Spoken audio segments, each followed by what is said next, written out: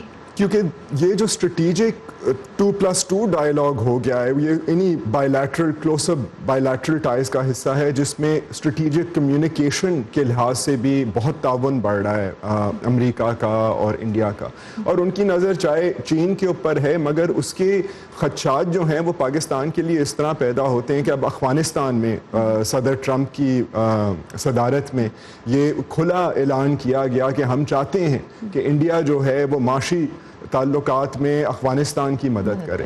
اب اس میں ہمارا خدشہ یہ کہ وہ صرف معاشی تعلقات نہیں ہوتے، اور ہمیں جو ہمارے خدشات ہیں چاہے وہ بلوچستان کے لحاظ سے ہمارے ملک کے اندر جو کشیدگی ہے، اور ہمارے فارن منسٹر نے بھی اب اشارہ کیا ہے کہ جو انٹرنل ٹیررزم ہو رہا ہے پاکستان کے انڈیا کو بلیم کیا گیا. سو اس لحاظ سے امریکہ کو بھی ایک قسم کی ایک ٹائٹ لائن ایک ٹائٹ روپ جو ہے وہ واک کرنی چاہیے.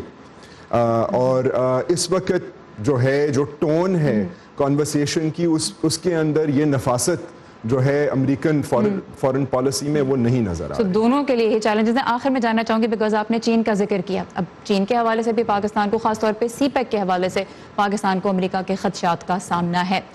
یہاں پہ کوئی میٹنگ گراؤنڈ نظر آتی ہے؟ امریکہ کیا کر سکتا ہے کہ پھر پاکستان کا انحصار صرف چین پر ہی نہ ہو یا روس کی طرف ہی نہ بڑھے، امریکہ کے ساتھ بھی ڈیپ اکنامک ٹائز رہیں؟ اس پہ یہ ہو سکتا ہے کہ جی دیکھیں افغانستان کے اندر تو چین بھی اور امریکہ بھی وہ چاہتے ہیں کہ کچھ امن ہو، امریکہ اگر وہاں سے نکل سکے اور حالات اتنے خراب نہ ہو. اکنامکلی یہ one belt one road initiative جو ہے تو چین بھی یہ چاہتا ہے، مگر یہ ہے کہ دوسری طرف ان کی جو کشیدگی ہو رہی ہے اس وقت امریکہ کی اور چین کی ٹریڈ وار جو ٹیرف وارز ہو رہی ہیں، تو اس کے اندر یہ کہ اس کی مجبوری جو ہے وہ بلکہ پاکستان کے لیے تو شاید ایک طرح سے بہتر بھی ثابت ہو رہی ہے کیونکہ ہم اب سعودی عربیہ کو بھی سی پیک میں پاکستان جو ہے وہ اپنا سکوپ ڈیپینڈنس کا جو ہے اس کو تھوڑا وائڈن کر رہا ہے، اس کو تھوڑا وسیع کرنے کی کوشش کر رہا ہے. بہت شکریہ سید محمد علی آپ کا، آپ نے ہمیں کچھ انٹرسٹنگ انسائٹ دی. آج جو ملاقاتیں ہو رہی ہیں ان کی تفصیلات، ان کے بارے میں اپڈیٹس کے لیے آپ آ سکتے ہیں ہماری ویب سائٹ urduvoa.com پہ. اس ویب سائٹ پر ہم آپ کو لمحہ بلمحہ اپڈیٹ کرتے رہیں گے ان تمام سرگرمیوں سے جو آج کی ملاقاتوں میں ہوں گی. اور پاکستان اور چین کی بات کی ہمارے آج کے مہمان نے، تو اس وقت امریکہ اور چین جو ہیں وہ دونوں ایک معاشی اثر و رسوخ کی جنگ میں لگے ہوئے ہیں ایک دوسرے کے ساتھ. اس میں پاکستان کا کردار کتنا اہم ہے اسی بارے میں آج ایک رپورٹ لے کر آئی ہیں شہناز نفیس. شہناز، یہ بتائیے گا کہ دو عالمی طاقتوں کے جب مفادات کی کشمکش ہو رہی ہے اس میں پاکستان کیا پا سکتا ہے اور کیا کھو سکتا ہے؟ سارا اس لڑائی میں پاکستان کے ممکنہ کردار پر بات کرتے ہوئے یہ سمجھنا ضروری ہے کہ اس وقت اس عالمی معاشی میدان میں امریکہ اور چائنا جو ہیں وہ خود کہاں کڑے ہیں. اور اس کے لیے ہم دیکھیں گے ان ممالک کی مجموعی پیداوار یا جی ڈی پی. اس وقت دنیا بھر میں سب سے زیادہ جی ڈی پی جو ہے وہ امریکہ کی ہے جبکہ چین دوسرے نمبر پر ہے. لیکن 2013 میں اگر آپ دیکھیں تو چین نے جی ڈی پی میں امریکہ کو پیچھے چھوڑ دیا تھا. اور اسی سال چینی صدر شی جی پنگ نے اعلان کیا تھا کہ ان کا ملک 68 ممالک میں انفراسٹرکچر بہتر بنانے کی غرض سے $1 ٹریلین کی سرمایہ کاری کا ارادہ رکھتا ہے جس کو انہوں نے one belt one road initiative کا نام دیا. اور تب سے دونوں ممالک کے مابین تجارتی جنگ جو ہے وہ جاری ہے. سی پیک بھی اسی منصوبے کا حصہ ہے. امریکہ اور چین کی تجارتی جنگ میں پاکستان کہاں کڑا ہے اس بارے میں دیکھتے ہیں یہ رپورٹ. چین پاکستان میں سی پیک کے نام سے $60 بلین سے زیادہ کی سرمایہ کاری کر رہا ہے. دوسری جانب امریکی وزیر خارجہ مائک پومپیو کہہ چکے ہیں کہ امریکہ IMF کی جانب سے پاکستان کو قرضہ دینے کی مخالفت کرے گا کیونکہ امریکہ کے خیال میں پاکستان یہ پیسہ چینی قرضہ اتارنے کے لیے استعمال کر سکتا ہے. مڈل ایسٹ انسٹیٹیوٹ کے احمد ماجد یار کہتے ہیں کہ اگرچہ سی پیک منصوبے کی کامیابی چین کے عالمی تجارت کا مرکز بننے کی خواب کی تکمیل کی جانب پہلا قدم ہو سکتا ہے، لیکن دونوں ملکوں کے درمیان عالمی برتری حاصل کرنے کی اس لڑائی میں پاکستان کا کردار محدود ہے. پاکستان چین کے one belt one road initiative کا ایک بنیادی جز ہے اور اس کا کسی حد تک اس لڑائی میں کردار ضرور ہے، البتہ یہ کردار فیصلہ کن نہیں ہوگا۔ U S institute of peace سے منسلک کالن کوکمین نہیں سمجھتے کہ ٹرمپ انتظامیہ اور چین کے مابین تجارتی جنگ پاکستان میں لڑی جا رہی ہے۔ میں نہیں سمجھتا کہ پاکستان وہ جگہ ہے جہاں چین اور امریکہ ایک دوسرے کے ساتھ معاشی میدان میں مقابلہ کر سکیں، اور پاکستان سے متعلق امریکہ کے تحفظات دہشت گردی سے متعلق ہیں، اور اگر امریکہ کی توجہ دہشت گردی سے ہٹ کر پاکستان میں چین کو پیچھے دھکیلنے پر مرکوز ہوتی ہے تو یہ امریکی پالیسی میں ایک بڑی تبدیلی ہوگی۔ لیکن پھر امریکی وزیر خارجہ مائک پومپیو کو IMF فنڈ کے پاکستان میں سی پیک کے لیے ہو سکنے والے ممکنہ استعمال پر تحفظات کی وجہ کیا ہے؟ امریکی عہدیدار ماضی میں کہہ چکے ہیں کہ وہ سی پیک کے خلاف نہیں ہیں، لیکن امریکہ سمجھتا ہے کہ چین one belt one road initiative کے تحت ملکوں کو بڑے قرضے دے رہا ہے اور بہت سے ممالک شاید یہ قرضہ واپس نہ کر سکیں۔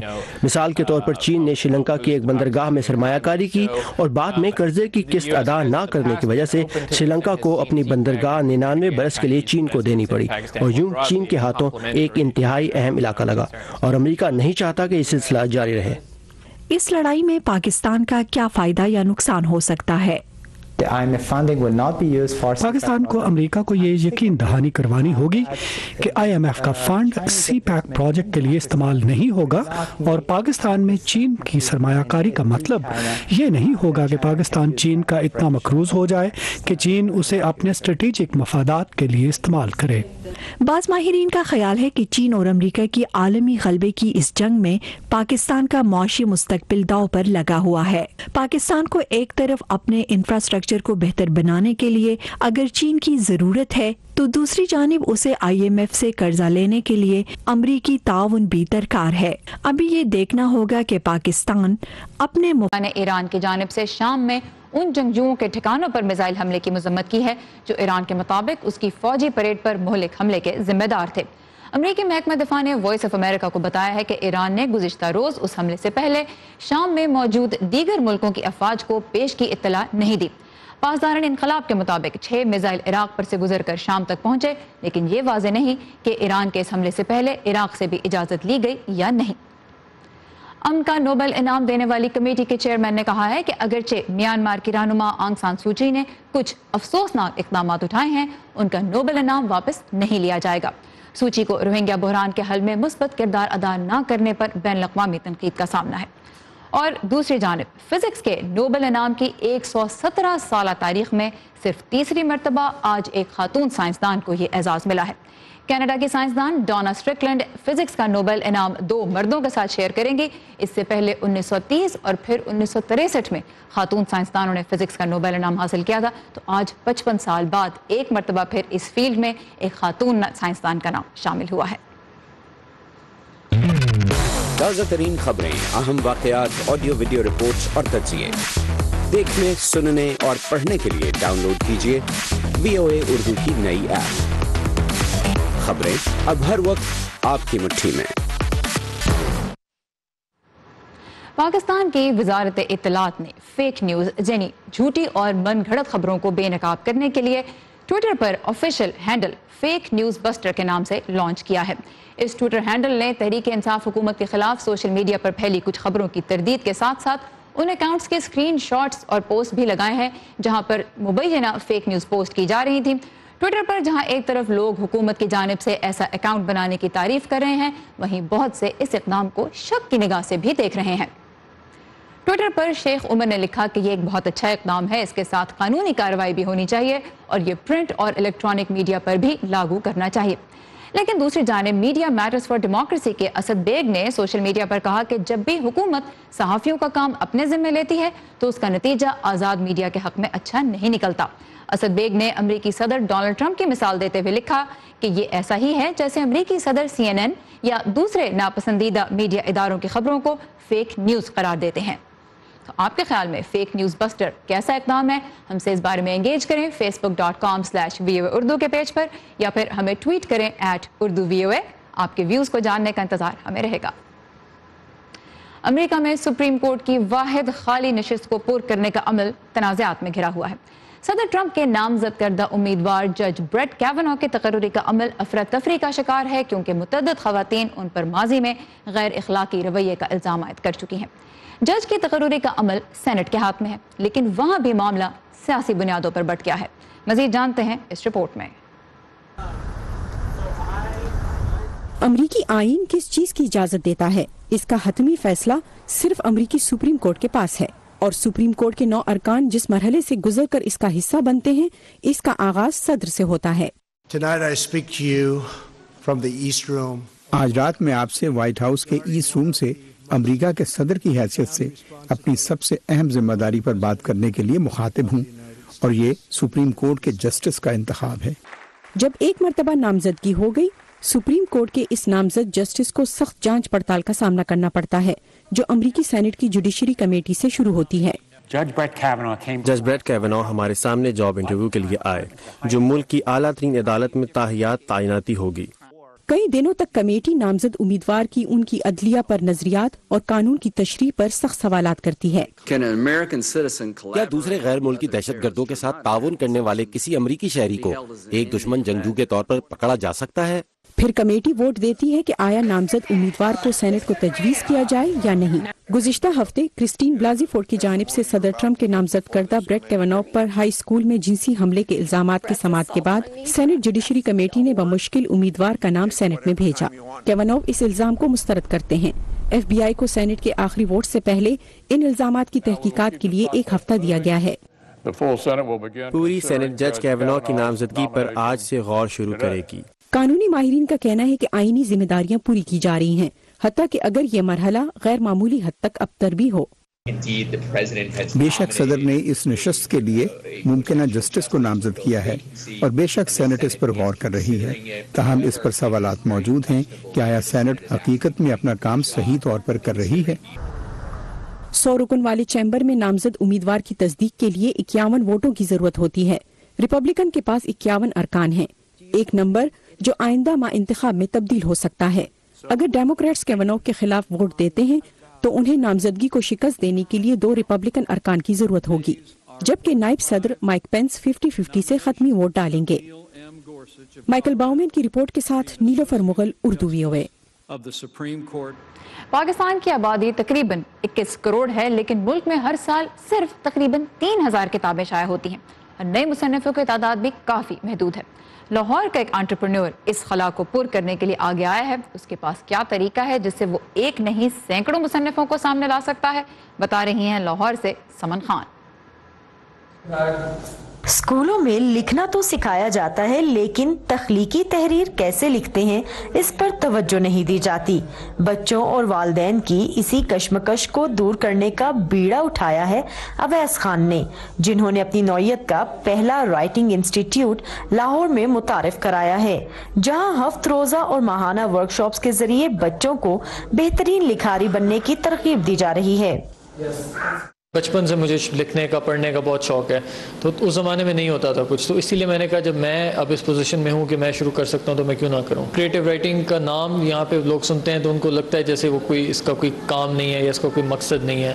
لنڈن میں آپ دیکھیں یا یو ایس اے میں دیکھیں تو اس کے پراپر انسٹیٹیوشنز ہیں، ڈگری پروگرامز ہیں، ماسٹرز PhD پروگرام ہیں، اور اس طرح کی اکیڈمیز ہیں جو پڑھاتی ہیں، جس میں میں نے خود بھی لنڈن میں اکثر انسٹیٹیوشن سے میں نے کریٹیو رائٹنگ کی ہوئی ہے، تو وہاں تو بہت اسکوپ ہے اس چیز کا۔ US میں بلکہ آپ دیکھ لیں سال میں 3 لاکھ سے زیادہ کتابیں پبلش ہو رہی ہیں، پاکستان میں 3-3.5 ہزار سے بھی کم پبلش ہو رہی ہیں، اس میں اردو کی کتابیں بھی شامل ہیں، صرف انگلش کی نہیں ہے، تو آپ یہیں سے دیکھ لیں کہ ہم لوگ کتنے پیچھے ہیں دنیا میں۔ یہاں آنے والے بچوں کو رٹا سسٹم سے نکال کر ان کی سوچ کو اڑان بھرنا سکھایا جا رہا ہے، جس کے بعد وہ اپنی تخلیقی سوچ کو بآسانی کاغذ پر اتار سکتے ہیں۔ اسکول میں ایسا ہوتا ہے کہ گریڈز اچھے نہیں آئیں گے تو آپ فیل ہو جائیں گے، یہاں پہ اس طرح کا کوئی انوائرمنٹ نہیں دیا ہوا تھا جسے ایک بچہ ہے وہ دوسرے بچے کو دیکھ کر اپنے آپ پہ شرم محسوس کرے۔ گرامر ویک تھی، ٹینسز ویک تھے، گروپ ایکٹیویٹیز کی ہم نے 5 سینسز کی امپورٹنس سیکھی، ریڈنگ کی امپورٹنس سیکھی، جو ریڈنگ میرے لیے پہلے بورنگ ہوتی ہے مگر اب ہمیں ریڈنگ کی امپورٹنس پتہ چلی ہے، ووکیبلری کی امپورٹنس پتہ چلی ہے، and the most important thing building blocks of creative writing اور ایسیز۔ اپنے بچوں کے لیے اس سائیڈ کورس کا انتخاب کرنے والوں کا ماننا ہے کہ چھوٹی عمر میں ہی اگر بچوں میں کتابیں، کہانیاں پڑھنے کے ساتھ لکھنے کی عادت ڈالی جائے تو ملک میں اچھے لکھنے والوں کا فقدان نہیں رہے گا۔ اسکولس میں صرف جیسا ٹیچر نے بتا دیا آپ نے ایز اٹ از لکھنا ہے، ایز اٹ از ایکسپریس کرنا ہے، اس سے ذرا سا آپ ادھر سے ادھر جاؤ تو بچوں کو جو ڈرایا جاتا ہے کہ آپ کے مارکس کٹ لیے جائیں گے، تو ان کی کریٹیوٹی اس چیز سے بالکل ختم ہو جاتی ہے۔ تو مجھے جب یہ اس کورس کے بارے میں پتہ چلا تھا تو I was really attracted to it کہ ایٹ لیسٹ میری بیٹی کی کریٹیوٹی اس کو وہ کافی انہانس ہو جائے گی۔ ڈفرینس یہ آیا ہے کہ ایکسپریسو بہت ہو گئی اپنی رائٹنگ میں۔ بیرون ملک سے کریٹیو رائٹنگ کی ڈگری لینے والے اویس خان کے مطابق سوشل میڈیا نے نئے آئیڈیاز رکھنے والے ان جیسے بہت سے انٹرپرینیورز کی رسائی لوگوں تک آسان کر دی ہے، جہاں وہ تشہیر پر زیادہ پیسے خرچ کیے بغیر اپنا مقصد حاصل کر سکتے ہیں۔ سمن Khan, Urdu VOA، Lahore. Very interesting. اور اب آخر میں چلتے ہیں بھارت کے شہر ممبئی، جہاں ایک مسجد نے انوکھی پہل رکھی ہے۔ لنگر رسول کے نام سے ہر رات وہاں ہزاروں غریبوں کے لیے کھانا بنتا ہے، لیکن منفرد بات یہ ہے کہ اس میں گوشت استعمال نہیں ہوتا تاکہ اسے مسلمان ہی نہیں ہندو بھی کھا سکیں، کیونکہ مقصد صرف پیٹ بھرنا نہیں، لوگوں کے دلوں کو جوڑنا بھی ہے۔ تو لنگر رسول پر ہمیں لے کے جا رہی ہیں رتل جوشی۔ ممبئی کی گرینڈ روڈ علاقے میں حکومت برطانیہ کے وقت سے موجود ہے یہ بلال مسجد۔ کوئی یہاں دلی سکون پاتا ہے اور کوئی دینی تعلیم حاصل کرنے آتا ہے۔ اس سال مارچ سے ہر رات تقریباً 200 ضرورت مند یہاں سے پیٹ بھر کھانا بھی لے جا رہے ہیں۔ 7 مہینے سے چلنے والے اس لنگر رسول میں صرف ویجیٹیرین کھانا ہی بنتا ہے۔ ادھر ہندو بھی ہے، مسلم بھی ہے، تو ہم نے ویج اس لیے سوچا کہ کوئی بھی آ کے بے دھڑک کھائے، without hurting anybody's religious sentiments, you can feed and anyone can come and eat it. کھانے میں 2 دن سبزیوں کا پلاو بنتا ہے اور باقی روز 2 الگ طرح کی کھچڑی۔ مسجد کے مرید دل کھول کر اس کام میں مدد کرتے ہیں۔ کوئی آ کے چاول دے کے جا رہا ہے، کوئی تیل دے کے جا رہا ہے، کوئی فنڈز دے کے جا رہا ہے، تو ہمارے پاس اتنا فنڈز ابھی آج کی تاریخ میں جمع ہے کہ اگر 1 سال تک اگر پیسہ نہ بھی آئے تو ہم اس کو کنٹینیوس چلا سکتے ہیں۔ کھانا رات 8:30 سے 9 بجے کے درمیان مسجد کے قریب واقع عیدگاہ میدان میں بانٹا جاتا ہے۔ یہاں پہنچنے والے کئی لوگوں کے لیے یہ ان کا دن بھر کا اکلوتا پیٹ بھر کھانا ہوتا ہے۔ رات کو میں بھوکا سو نہیں پاتی اور میرا بھر پیٹ کھانا مل جاتا ہے مجھے، اور میں وہ کھانا کھا کے سو جاتی ہوں۔ رات میں جو کھانا ہم لوگ جو کھا لیتے ادھر پہ، وہ کھانا کھانے کے بعد میں جو پیسہ بچتا ہے وہ صبح میں چائے پانی ناشتے کے لیے وہ پیسہ کام آ جاتا ہے۔ کملیش کپاڑیا جیسے لوگ یہاں غربت نہیں سہولیت کی وجہ سے آتے ہیں، بغیر اس بات کی پرواہ کیے کہ وہ مسلمان نہیں ہیں۔ ویجیٹیرین دیتے تو سب لوگ ویج تو کھاتے ہی ہے۔ جب بھی میں آفس سے جلدی چھوٹ جاتا ہوں تو آتا ہوں یہاں پر۔ اناج میں کیا شرم کرنے کا، ایک ٹائم کا پیٹ بھر جاتا ہے۔ مسجد کے ٹرسٹیز کو امید ہے کہ جلد ہی وہ 200 کے بجائے 400 لوگوں کو کھانا کھلا سکیں گے۔ پیٹ کی آگ مذہب کی ہر دیوار سے بڑی ہوتی ہے۔ کھانے کی تلاش میں یہاں آنے والے لوگوں کو نہ تو یہاں کھانا بنانے والوں کے دین سے مطلب ہے اور نہ ہی بانٹنے والوں کے مذہب سے۔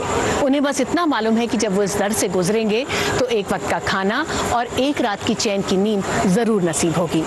رتل جوشی، اردو VOA، ممبئی۔ اور اس کے ساتھ ہی ختم ہوتا ہے آج کا ویو 360۔ فیڈ بیک کے لیے آئیے facebook.com/VOA اردو کے پیج پر، اور تازہ ترین خبروں کے لیے لاگ ان کیجیے ہماری ویب سائٹ urduvoa.com پر۔ سارا زمان کو اجازت دیجیے، خدا حافظ۔